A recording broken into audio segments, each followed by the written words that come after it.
तो नया साल यानी कि साल 2025 जस्ट आने ही वाला है, हार्डली 10 दिन बचे हैं। तो मुझे लगा कि इस पॉइंट तक आते आते मुझे एक ऐसी वीडियो आप लोगों के लिए ज़रूर बनानी चाहिए जिससे कि आने वाले साल में आपको कुछ नया करने को मिले, नया सीखने को मिले, एक नया डायरेक्शन आपको मिले।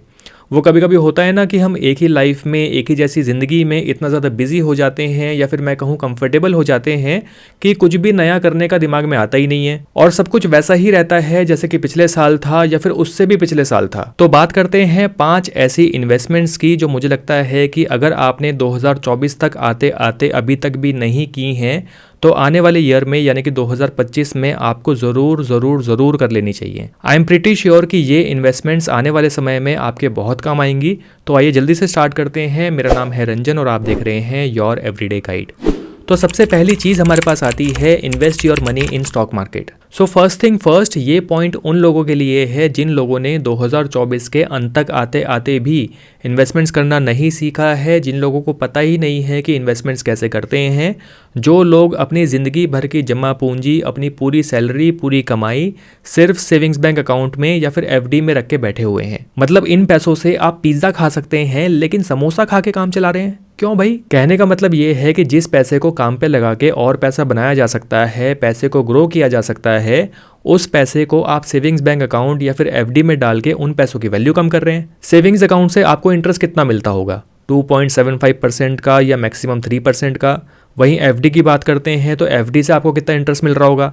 7% का, 7.25% का। जबकि इस पैसे को अगर आप as simple as mutual funds में डाल देते हैं और म्यूचुअल फंड्स के अंदर भी as simple as index funds में ही डाल देते हैं तो वहां से भी आपको अगले 4-5 साल में 13-14% के रिटर्न्स तो वैसे ही मिल जाएंगे। मैं ये नहीं कह रहा हूं कि एफडी में पैसा रख के आपका पैसा कम हो जाएगा, आपको नुकसान हो जाएगा, ऐसा नहीं होगा। लेकिन हाँ, एफडी में पैसा रख के आपको कोई फायदा भी नहीं मिलेगा।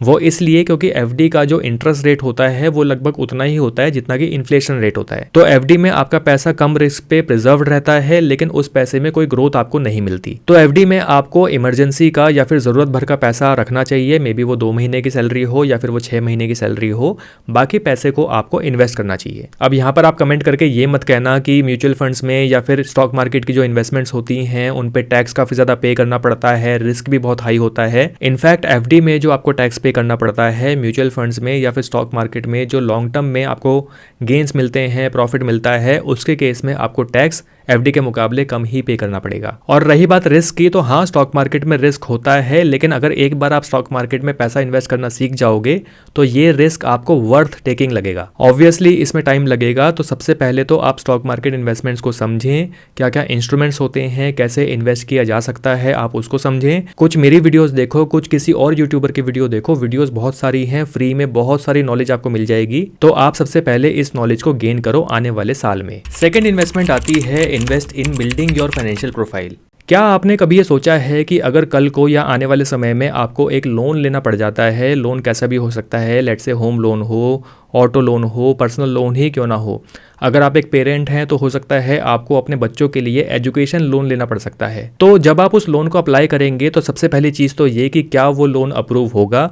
अगर वो लोन अप्रूव हुआ भी मान लीजिए तो वो लोन क्या आपको लोएस्ट इंटरेस्ट रेट पे मिलेगा भी या नहीं मिलेगा। देखिए, एक इंसान जो थोड़ी बहुत भी फाइनेंशियल नॉलेज रखता है वो ये समझता है कि कल को उसको लोन लेना पड़ सकता है। लोन चाहे वो होम लोन हो या ऑटो लोन हो, कुछ केसेस में लोन लेना एक्चुअली में एक सही फाइनेंशियल डिसीजन भी होता है। बस जैसा कि मैंने कहा कि ज़रूरी ये है कि आपको जो लोन मिलता है वो लोन कम से कम रेट ऑफ इंटरेस्ट पे होना चाहिए।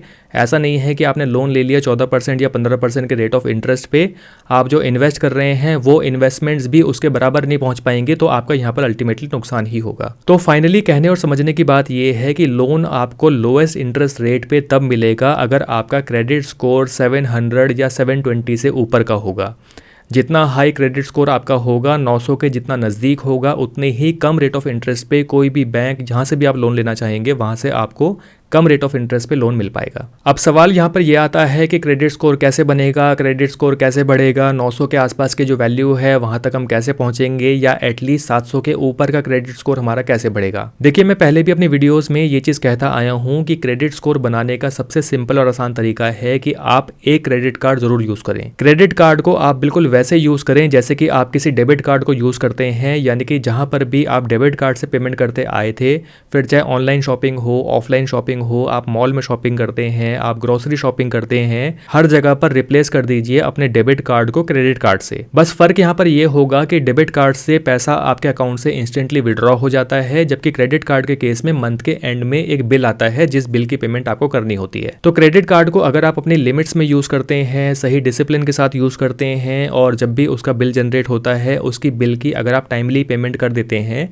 तो इससे आपका क्रेडिट स्कोर बनता है और क्रेडिट स्कोर काफ़ी अच्छे से काफ़ी तेज़ी से इंक्रीज भी करता है। अगर मैं अपना ही क्रेडिट स्कोर आपको दिखाऊं तो मेरा क्रेडिट स्कोर इस वक्त है 828 और ये क्रेडिट स्कोर इसीलिए बन पाया है क्योंकि मैंने अपने सभी क्रेडिट कार्ड्स को फुल डिसिप्लिन के साथ यूज़ किया है, टाइमली पेमेंट्स की हैं। आप देख सकते हैं यहाँ पर मेरी प्रोफाइल में 100% ऑन टाइम पेमेंट्स लिखा हुआ है। तो क्रेडिट कार्ड अगर आप डिसिप्लिन के साथ यूज़ करते हैं तो आने वाले समय में आपको बहुत फ़ायदा मिलेगा।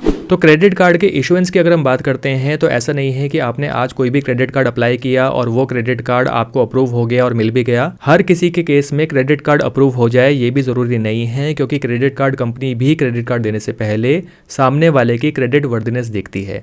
तो अगर आपकी सैलरी हाई है, अगर आप सैलरीड एम्प्लॉयड हैं, 30-40 हज़ार रुपये की मंथली आपकी सैलरी है, तो हो सकता है आपको सैलरी के बेसिस पे ही क्रेडिट कार्ड मिल जाए, अप्रूव हो जाए। लेकिन अगर आपकी सैलरी कम है, आप सेल्फ एम्प्लॉयड हैं, आपकी कोई फिक्स सैलरी नहीं आती है, तो ऐसे केसेस में क्रेडिट कार्ड के रिजेक्शन के चांसेस बढ़ जाते हैं।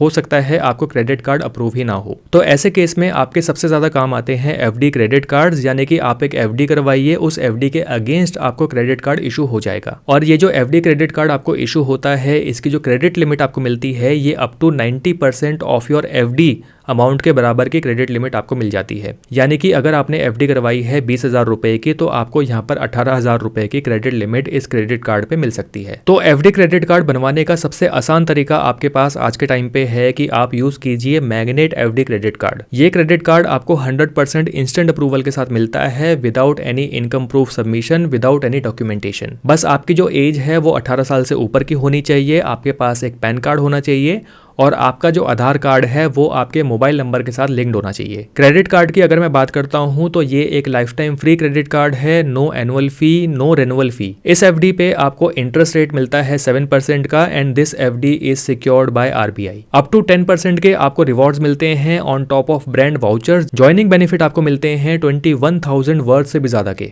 जैसे ही आपका क्रेडिट कार्ड अप्रूव होता है आपको पेटीएम फर्स्ट की मेंबरशिप मिलती है 21,000 प्लस वर्थ की। और क्योंकि इस वक्त क्रिसमस का स्पेशल ऑफर चल रहा है तो यहाँ पर आपको एडिशनल पेटीएम फर्स्ट की मेंबरशिप मिलती है, यानी कि 42,000 रुपीज वर्थ के बेनिफिट्स। और ये ऑफर वैलिड है 1 जनवरी तक। क्या क्या बेनिफिट्स आपको मिलते हैं वो स्क्रीन पे आप वीडियो को पॉज करके देख सकते हैं। अप्लाई करने के लिए आपको बस जेट ऐप को डाउनलोड करना है। इसका लिंक आपको मेरे टॉप कमेंट और इस वीडियो के डिस्क्रिप्शन में मिल जाएगा। Click on apply for Magnet to start your application. आपको प्लान चूज करना है and click on check eligibility. अपनी बेसिक डिटेल्स आपको फिल करनी है, PAN number, date of birth etcetera. Next step में आपको आधार नंबर एंटर करना है और ओटीपी से इसको वेरीफाई करना है। फिर अपना बैंक अकाउंट वेरीफाई करके आपको यहाँ पर पेमेंट कंप्लीट करनी है। फाइनल स्टेप में आपको बस वीडियो केवाईसी कंप्लीट करनी है और आपका क्रेडिट कार्ड आपको इंस्टेंटली इशू हो जाएगा।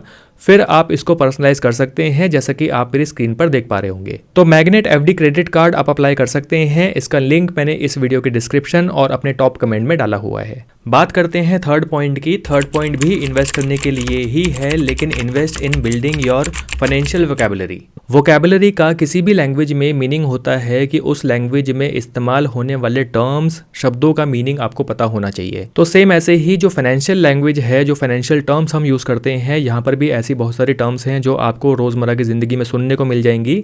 तो आप ऐसी टर्म्स के साथ फेमिलियर हो जाइए और इनको सीख लीजिए। मतलब एटलीस्ट इतना तो सीख लीजिए कि टीवी या फिर न्यूज में या फिर दो लोग अगर फाइनेंसिस के ऊपर कुछ बातें कर रहे हैं तो आपको वो बातें समझ में आए, आपके सर के ऊपर से वो बातें ना निकले। मतलब सिर कहाँ है, पैर कहाँ है, एटलीस्ट इतनी बात आपको समझ में आनी चाहिए। अगर आप इतना भी सीख लेते हैं तो रियल में आपको बहुत कॉन्फिडेंस मिलेगा। तो ऐसी बहुत सी फाइनेंशियल टर्म्स हैं, जैसे कि म्यूचुअल फंड्स क्या होते हैं, स्टॉक्स क्या होते हैं, यूलिप प्लान्स क्या होते हैं। यूलिप प्लान्स कभी मत लेना। और दूसरी टर्म्स हैं जैसे कि रिटर्न्स की अगर हम बात करते हैं तो एब्सोल्यूट रिटर्न्स क्या होते हैं, XIRR क्या होता है, CAGR क्या होता है, गोल्ड के रिटर्न्स कैसे जाते हैं, रियल एस्टेट से रिटर्न्स आपको कैसे मिलते हैं, टाइप्स ऑफ लोन्स जैसे कि education loan, personal loan, auto loan, home loan, credit card के लोन्स, क्योंकि क्रेडिट कार्ड भी लोन्स ही होते हैं, डिफरेंट डिफरेंट इंस्ट्रूमेंट्स में क्या क्या इंटरेस्ट रेट्स आपको मिलते हैं, एफडी क्या होती है, आरडी क्या होती है, पीएफ क्या होता है, पीपीएफ क्या होता है, वीपीएफ क्या होता है, टैक्स रिजाइम जैसे कि ओल्ड टैक्स रिजाइम था, न्यू टैक्स रिजाइम था, कंपाउंडिंग कैसे काम करती है, investing versus spending, credit cards and EMIs, और भी दूसरी इंटरेस्टिंग चीजें हो सकती हैं जो आपको अक्सर सुनने में मिलती होंगी, जैसे कि ईवी कार्स आई हैं, तो ईवी कार लें या पेट्रोल कार लें या डीजल कार लें, किस चीज़ में कितना फ़ायदा है, क्यों फ़ायदा है, क्या आपके लिए ठीक है क्या नहीं है। तो ये जो टर्म्स हैं ये बहुत ही बेसिक टर्म्स हैं, बहुत ही बेसिक फाइनेंशियल टर्म्स हैं। मुझे लगता है कि हर एक पढ़े लिखे इंसान को इन कंसेप्ट्स के बारे में, इन टर्म्स के बारे में फेमिलियर होना चाहिए, उनको पता होना चाहिए। अगर इतनी भी जानकारी नहीं रखोगे तो मैं सच बता रहा हूँ, ये दुनिया बहुत निर्दयी है। हर इंसान को पैसा कमाना है, सामने वाले से पैसा खींच के पैसा कमाना है, सामने वाले का या आपका फ़ायदा हो चाहे ना हो, इनफैक्ट आपको चाहे नुकसान ही क्यों ना हो, अगले बंदे को पैसा कमाना है। मतलब कल को कोई भी आएगा, कैसे भी कन्विंस करेगा, कैसे भी आपको बोतल में उतारेगा और वो चीज़ बेच देगा जिस चीज़ की आपको ज़रूरत है ही नहीं, जिस चीज़ में आपको नुकसान है। हर इंसान आपके आगे अपने प्रोडक्ट को ही बेस्ट प्रोडक्ट बोलेगा, वो उस प्रोडक्ट को बिल्कुल ऐसा बना देगा कि उसके बिना आपकी ज़िंदगी चल ही नहीं सकती। तो यहाँ पर जो आपकी बेसिक फाइनेंशियल नॉलेज है यही आपके काम आएगी डिसीजन लेने में कि क्या चीज़ आपके लिए सही है, क्या चीज़ नहीं है। सुनो सबकी लेकिन करो अपने मन की। तो आने वाले साल 2025 में अपने आप को अपडेट करें, इन सभी चीज़ों के बारे में नॉलेज गेन करें।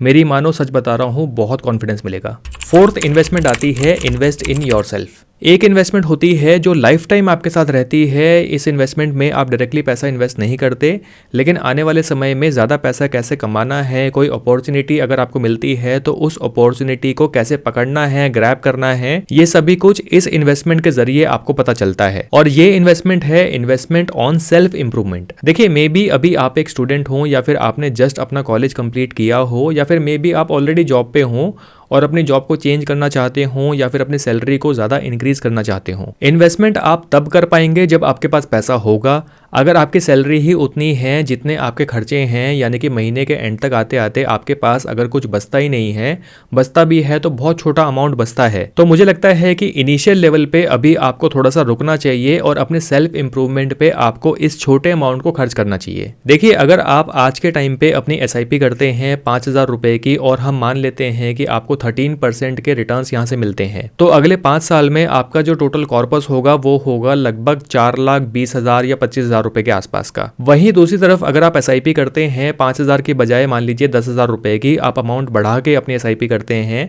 अगेन हम अज्यूम करते हैं कि आपको रिटर्न्स यहाँ पर 13% के ही मिलते हैं, तो 3 साल बाद आपके पास यहाँ पर पैसे होंगे लगभग 4,40,000 या 4.5 लाख रुपए के आसपास के। यानी कि जो पैसा आप 5 साल में भी नहीं बना पाए थे 5,000 रुपए की SIP करके, उससे ज़्यादा पैसा आप अगले 3 साल में बना सकते हैं ज़्यादा पैसे की SIP करके। अब मैं यहाँ पर ये नहीं कह रहा हूँ कि अगर आपके पास कम पैसा है तो उस पैसे को इन्वेस्ट करने का कोई फ़ायदा नहीं है, या फिर आपको उन पैसे पे ज़्यादा रिटर्न्स नहीं मिलेंगे।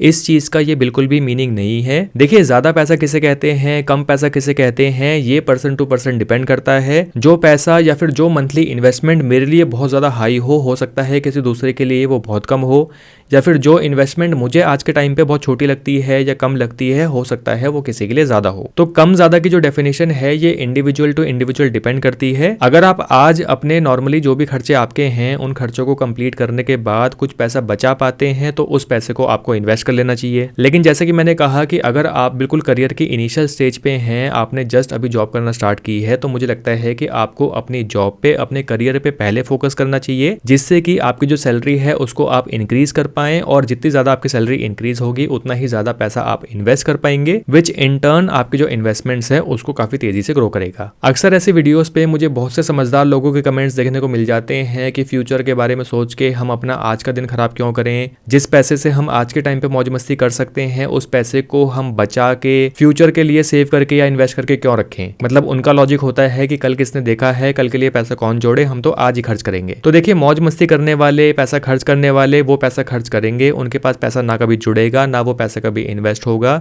ना इन्वेस्टमेंट्स करने की नॉलेज वो कभी गेन करेंगे। लेकिन आने वाले समय में जब उनके खर्चे बढ़ेंगे, उनके ऊपर एक छोटा संकट भी आ जाएगा, तो ये जितनी भी मौज मस्ती है ये किसी ना किसी रास्ते बाहर निकल जाएगी, या तो मुंह से बाहर निकलेगी या फिर हाँ। तो मैं कह रहा था कि सारा खेल इनिशियल इन्वेस्टमेंट का है जो आप अपनी अर्ली लाइफ स्टेज में अपने ऊपर कर सकते हैं।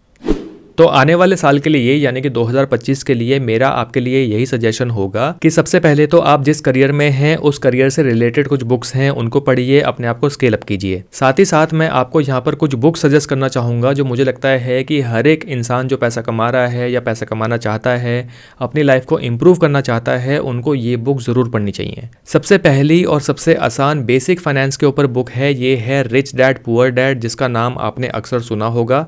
काफ़ी पॉपुलर बुक है। मुझे लगता है कि आपको अपनी फाइनेंस जर्नी की शुरुआत इस बुक से करनी चाहिए। इस बुक को आपको ज़रूर पढ़ना चाहिए। इसके बाद जो सेकंड बुक हमारे पास आती है ये है द साइकोलॉजी ऑफ मनी। मुझे लगता है कि सेकंड बुक आपको ये पढ़नी चाहिए। इसके बाद जो तीसरी बुक आती है वो है एटॉमिक हैबिट्स। उसकी फिजिकल कॉपी तो मेरे पास नहीं है क्योंकि मैंने उस बुक को डिजिटली पढ़ा था किंडल ऐप पे। और जो फोर्थ बुक है वो है 7 habits of highly effective people. Again ये बुक मेरे पास फिजिकल फॉर्म में नहीं है, मैंने इसको किंडल पे पढ़ा था। मतलब इन बुक्स को पढ़ के सच में आपको बहुत कॉन्फिडेंस मिलेगा। वैसे ये 4 बुक्स मैंने इनिशियल स्टार्ट के लिए आपको बताई हैं, आप इन 4 बुक से स्टार्ट कीजिए। उसके बाद जो बुक्स आती हैं जैसे कि डीप वर्क है, माइंडसेट है, इन 2 बुक्स को भी इन 4 बुक्स के बाद आपको जरूर पढ़ना चाहिए। मतलब अगर आपने इन बुक्स को पढ़ लिया तो आपका पैसा मैनेज भी हो जाएगा, सेव भी हो जाएगा, इन्वेस्ट भी हो जाएगा, बढ़ भी जाएगा। मतलब यही तो चाहिए। सो टोटल 6 बुक्स मैंने आपको बताई हैं। इनको आप डिजिटली पढ़ो, किंडल पढ़ो, PDF में पढ़ो, हार्ड कॉपी मंगवा के हार्ड कॉपी के रूप में पढ़ो, लेकिन इनको पढ़ो। बस मेरी एक रिक्वेस्ट रहेगी कि 2025 में कम से कम ये 6 बुक्स तो पढ़ ही लेना। फर्स्ट 6 मंथ्स में अगर आप पढ़ लोगे तो इससे अच्छा और कुछ नहीं हो सकता। 5वां और आखिरी पॉइंट आता है इन्वेस्ट योर टाइम बेटर। देखिए समय बहुत जरूरी चीज है और सारी लड़ाई ही मैं कहूंगा कि वो समय की ही है। मतलब अभी तक हमने जितनी भी बातें की हैं अल्टीमेटली घुमा फिरा के अगर आप देखेंगे तो वो सारी बातें समय के ऊपर ही आके रुक जाती हैं। मतलब अपने समय को बेचकर ही कोई इंसान पैसा कमाता है, अपना समय किसी और को देता है, बदले में उसको मिलता है पैसा, जिसको हम बोलते हैं सैलरी या फिर इनकम। जितना कीमती किसी का समय होगा, जितनी कीमत आपके समय की होगी, हर घंटे की होगी या 8 घंटे की होगी, उसके हिसाब से आपको सैलरी मिलेगी। तो जितनी भी कंपनीज हैं, एप्स हैं, सोशल मीडिया है, सबका अट्रैक्शन सिर्फ एक है, वो है आपका समय। आप अपना समय देंगे तब जाके इनको पैसा मिल पाएगा। तो आपके समय की कीमत क्या है ये आपको डिसाइड करनी होगी। अपना समय देकर आपको बदले में कुछ मिल भी रहा है या नहीं मिल रहा है ये आपको डिसाइड करना होगा। तो अगर आप अपने टाइम का सही इस्तेमाल ना करके अगर आप बिजी हैं ये देखने के लिए कि कारपेंटर लकड़ी में कील कैसे ठोक रहा है, ड्रिल मशीन का कैसे इस्तेमाल कर रहा है, हाईटेक मशीन यूज करके फर्नीचर कैसे बना रहा है, मतलब ऐसा काम जो आप कभी नहीं करने वाले लेकिन फिर भी देखने में लगे हुए हैं। चाकू, घड़ी, बंदूक, कार, ये सब रिस्टोर कैसे की जाती है, वापस कैसे चमकाया जाता है, इसको देखने में लगे हुए हैं। भले ही कपड़ा उठा के कभी अपना मोबाइल फोन या लैपटॉप साफ नहीं करोगे, जिस चश्मे को लगा के इस वीडियो को देख रहे हो उस चश्मे को भी कभी ठीक से साफ नहीं करोगे, लेकिन बस देखने में लगे हुए हैं फालतू की चीजें। तो मतलब सोशल मीडिया पे इतनी फालतू की जानकारी भरी हुई है जिस जानकारी को देख के आपको कुछ नहीं मिलना, लेकिन बस आप देखते हैं सिर्फ एंटरटेनमेंट के लिए। मतलब ठीक है एंटरटेनमेंट जरूरी होता है, लेकिन ये एंटरटेनमेंट एक नेवर एंडिंग एंटरटेनमेंट है। अगर आप माइंडलेस स्क्रॉलिंग में लगे हुए हैं तो उससे आपको कुछ नहीं मिलने वाला। तो अगर आपको आने वाले साल में रियल में अपने लिए कुछ अच्छा करना ही है तो सबसे पहले आप इन सभी डिस्ट्रैक्शंस को कंप्लीटली बंद कर दीजिए। ये जितने भी ऐप्स हैं इन सभी के जो नोटिफिकेशंस आपको आपके फोन पे आते हैं इनके नोटिफिकेशंस को टर्न ऑफ कर दीजिए, म्यूट कर दीजिए। इंस्टाग्राम और फेसबुक पे ऐसे कंटेंट्स को कर दो नॉट इंटरेस्टेड। बहुत आसान काम है। इनफैक्ट यूट्यूब में भी ये ऑप्शन होता है कि आप यहाँ पर नॉट इंटरेस्टेड मार्क कर सकते हैं किसी भी वीडियो को। अगर आपको सिमिलर टॉपिक पे बहुत सारी वीडियोस देखने को मिल रही हैं जो आपको डिस्ट्रैक्ट कर रही हैं, आपका समय खर्च कर रही हैं, आप उन वीडियोस को अगर आप नॉट इंटरेस्टेड मार्क कर देते हैं तो वो वीडियोस आपको फर्दर दिखना बंद हो जाती हैं। नॉट इंटरेस्टेड मार्क करने के बाद आपके पास फिर से कुछ ना कुछ कंटेंट आएगा, तो जिस कंटेंट को आप ज़्यादा कंज्यूम करेंगे वो कंटेंट आपको फर्दर ज़्यादा दिखना स्टार्ट हो जाएगा। तो अब यहाँ पर आपका डिसीजन बनता है कि आप कंज्यूम क्या करना चाहते हैं। कचरा कंज्यूम करना है जिससे आपको कुछ नहीं मिलने वाला, जो नेवर एंडिंग है, ये कचरा लगातार आपके आगे आता रहेगा, या आपको कुछ माइंडफुल कंटेंट देखना है जो रियल में आपके काम आए, जिससे आपकी ग्रोथ हो, आपकी लाइफ, आपका माइंड और थोड़ा बेटर बन पाए। तो दोस्तों ये थी वो सभी 5 इन्वेस्टमेंट्स जो मुझे लगता है काफ़ी इंपॉर्टेंट हैं और आने वाले साल यानी कि 2025 में आपको ज़रूर करनी चाहिए, या फिर इस तरफ आपको अपना फोकस ज़रूर रखना चाहिए। और मैग्नेट FD क्रेडिट कार्ड को अप्लाई करने के लिए आपको मेरे टॉप कमेंट और डिस्क्रिप्शन में दिए गए लिंक पे क्लिक करके इसकी ऐप को डाउनलोड करना है और क्लिक करना है apply for Magnet to start your application. I don't know कि इस वीडियो की लेंथ कितनी गई है, बट जो भी है, अगर आपको इस वीडियो से कुछ भी सीखने को मिला है तो इस वीडियो को लाइक करके मुझे ज़रूर बताएं और अगर आप ऐसी और भी वीडियोस रिसीव करना चाहते हैं, उनका नोटिफिकेशन चाहते हैं, तो चैनल को सब्सक्राइब करना और बेल नोटिफिकेशन आइकन को प्रेस करना मत भूलिएगा। जल्दी ही मिलेंगे एक और इंटरेस्टिंग वीडियो में। Thank you for watching.